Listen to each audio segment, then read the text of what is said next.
Okay, so we're ready to paint. Oops, what did I do there? Okay, so I just undo that. If you don't want this problem with your fingers causing issues on the screen, go into Preferences and Advanced Gestures. My Apple Pencil is set to Select a Tool, and my Touch is also set that way. So I can go to Gestures only, and that affects how my fingers work on the screen.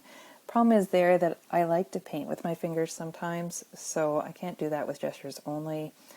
However, it seems to be one of those days where everything is acting up with my fingers, so I'm going to leave it on Gestures only for now. You can change that to your liking depending on the day, depending on how it works for you. Okay, now back to our drawing. I'm going to turn off the sketch layer now, and I'm left with my new drawing. So I'm going to add a new layer for my painting, and I'll be adding layers for each item I paint, and I'll add them as I go. So I'm going to name this first one Flower 1, Paint 1. So the next thing I want to do is choose my color that I want to start with. So I go into my color palette. This one down here is my favorite, so I'm going to choose that one. Go into my color wheel. I like all these colors. Most of them all work together. That's why they're all on one. And I can mess around with a color. So let's say I am going to change this color up a little bit, and maybe I want to keep it for future use on this project.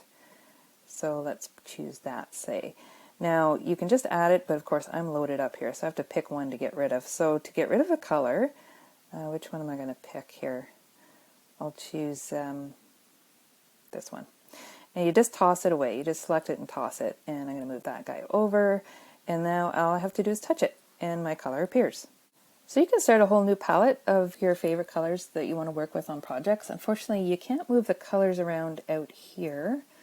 You'd have to go in and create new ones on a new palette. So this is my favorite, and I'm going to start with let's move it in here, and I'm going to start with a pink, I think, to go.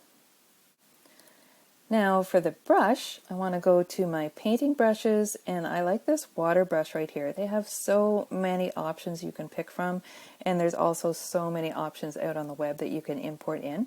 But I really like this water brush. It's the one I'm going to work with. There's so many controls here on the brushes. You kind of have to learn them as you go. You play around with them and see what they do. That's kind of how I learned. So I'm ready for the brush, and I'm going to go to my layers, and I'm going to make sure I've got the drawing layer set up.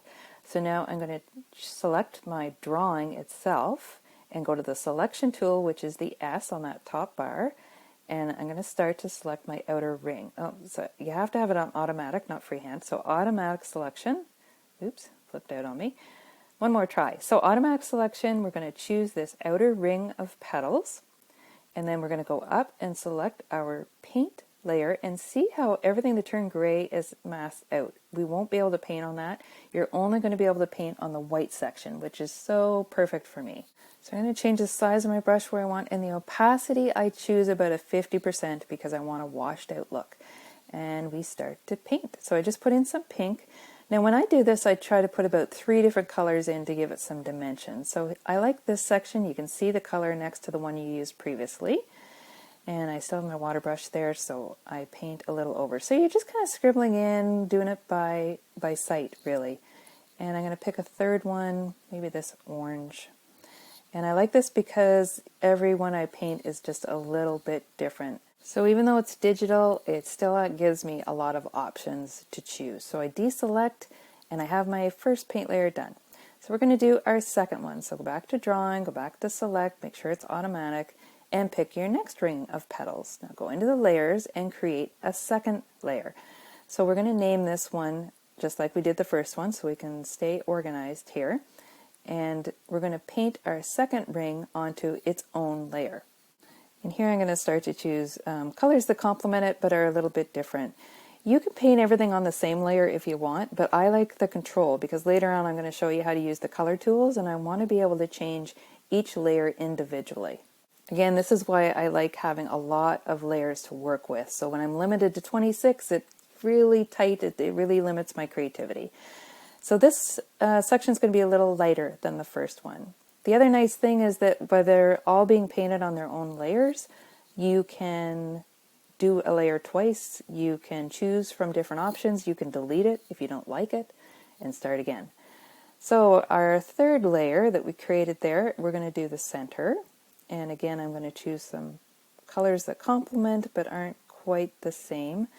What I like about my color palette is they all kind of work together, so I gotta make sure I name this one. I'm not really good at naming my layers, and then before I know it I'm all mixed up as to what layer's what, so it's important to name those layers to stay organized. So I'm going to make my center just a little bit darker but stay in the same range of colors. So hit the select button to deselect, and I have my flower painted. So let's do the leaves. So again, on my drawing I'm doing the automatic select, and I'm going to pick this stem as well because I want the stem to be colored as well. So we're going to go back in and we're going to create another layer for those leaves, and we will name it. And this time I want it to stay within the same flower group, so I got to start it with the same name. And I have to add leaves to it so I know what I'm doing there. Okay, so we're going to go back into our color and we're going to start working with our greens. And I'm going to make sure that I get the leaves as well as the stem. Don't forget that stem. Just because it's black, you might forget it's there. So the nice thing, because everything else is masked out, it doesn't matter. You can paint all over this green and you will only hit the sections that are white. And I'm going to add a little peach to my leaves just to kind of complement and match my flower. And I think I have it. I'm going to add a little bit more green in there. Yeah. Okay. So then I'll hit my layers and I'll deselect, and here comes the magic. I'm going to turn off my flower drawing. And there's your painting. Isn't that pretty? Good work. Okay, next lesson.